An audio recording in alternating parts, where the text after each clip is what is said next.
भाई डॉक्टर वेद प्रताप वैदिक सही कहते हैं। नेता गांधी को मानने वाले हों या गोलवलकर को फॉलो करने वाले, सरदार पटेल या जयप्रकाश और लोहिया, सबका कांटा नोटों पर आकर अटक जाता है। ये नेता पैसों के लिए किसी भी हद तक जा सकते हैं, गिर सकते हैं और जरूरत पड़े तो लौट भी सकते हैं। जैसे आजकल नजारे शराबियों में दिख रहे हैं, जो महीने भर के कोटे के चक्कर में लाइनें लगाते नजर आ रहे हैं। कहीं 1-2 किलोमीटर की कतारें हैं तो कहीं जहां सोशल डिस्टेंसिंग मेंटेन हो पा रही है वहां इससे भी ज्यादा लंबी कतारें हैं। समझ ये नहीं आ रहा कि जब बिहार और गुजरात शराबबंदी करके भी पूरे टशन में रह सकते हैं तो दूसरे स्टेट क्यों दारू बेचकर राज्य चलाना चाहते हैं भला। न स्कूल खुल रहे हैं, न दफ्तर, न कपड़े की दुकानें, न हलवाई की। फिर दारू भला इतनी क्यों जरूरी हो चली है? ये अपने आप में बहुत बड़ी हाइपोक्रेसी न लग रही आपको?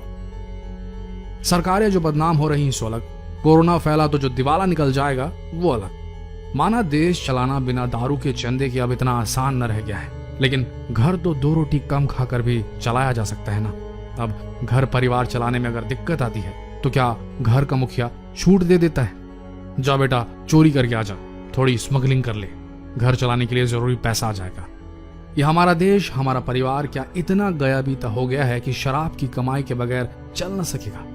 ये सवाल है। क्या सोचते हैं आप? क्या होता है उस घर के साथ जो पाप के पैसों पर चलता है ना कि मेहनत के, जो ब्लड मनी पर चलता है? हराम हलाल का कोई कॉन्सेप्ट है भी कि नहीं देश की सरकारों के पास? या पैसा पैसा होता है, क्या काला और क्या गोरा? सरकारी टैक्स लगना चाहिए बस, फिर सब सफेद बन जाता है शायद, चाहे शराब की काली कमाई ही क्यों ना, राइट?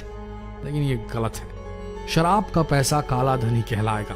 वो कभी पुण्य की कमाई नहीं बन सकता, उसे कभी भी मेहनत की कमाई नहीं कहा जा सकता।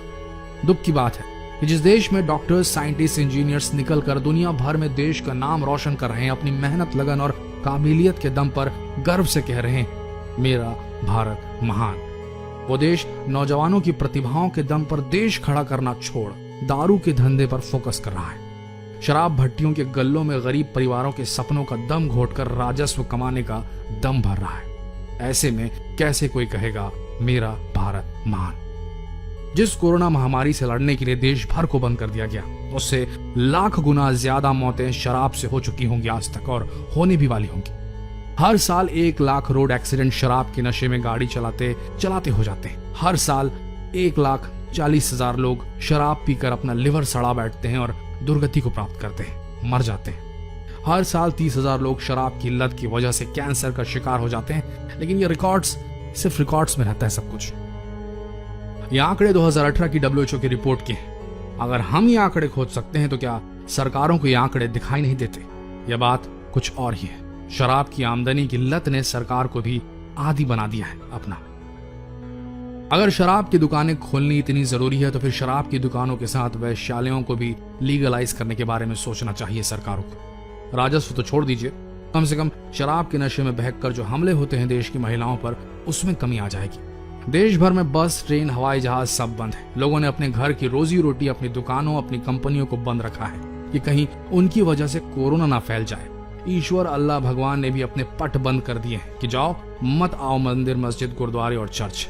मदद करो एक दूसरे की इस भयानक महामारी से लड़ने में। और राज्य और केंद्र सरकारें दारू के ठेके खोलने में लगी हुई है। तो तलब किसे ज्यादा है, शराबियों को? या शराबी तो वैसे भी 40 दिन रुक ही गए थे, हमेशा के लिए बंद हो जाती तो सह भी लेते, शायद उद्धार हो जाता उनका भी और उनके परिवारों का भी। शराबियों की गाड़ी के नीचे कुचलकर आने वाले कुछ सालों में मरने वाले लोगों का भी उद्धार हो जाता, सबका भला हो जाता। लेकिन सरकार का लिकर रेवेन्यू एडिक्शन रीलैप्स कर गया लगता है। एक रिक्वेस्ट है, मोदी जी, आपने अपने छोटे से कार्यकाल में जितने कड़े फैसले लिए हैं शायद इस देश के इतिहास में कोई और नेता न ले पाया होगा। ये एक ऐसा मौका है जब देश को वाकई, देश को असल लीडरशिप की जरूरत है, आउट ऑफ द बॉक्स सोचने की जरूरत है। ये डिसीजन अगर आपने ले लिया तो ये जनरेशन और आने वाली हर जनरेशन बच जाएगी शराब की घिनौनी लत से।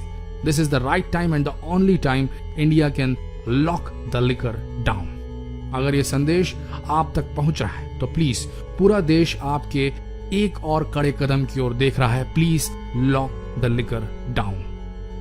आप सब जिस भी राज्य, जिस भी शहर, जिस भी मोहल्ले, जिस भी गली में बैठकर ये वीडियो देख रहे हैं, अगर आप चाहते हैं कि आपके घर वालों में कोई भी शराब की इस लत से छुटकारा पा सके, अगर आप शराब के नशे में देश की महिलाओं पर होने वाले अपराध के खिलाफ हैं, अगर आप शराब की कमाई पर देश को चलता नहीं देखना चाहते, अगर आप शराब छोड़ना चाहते हैं लेकिन छोड़ नहीं पा रहे हैं, तो प्लीज इस संदेश को इतना शेयर करें कि वहां तक पहुंच जाए जहां देश की पॉलिसी बनाने वालों की नजर इस पर पड़ जाए।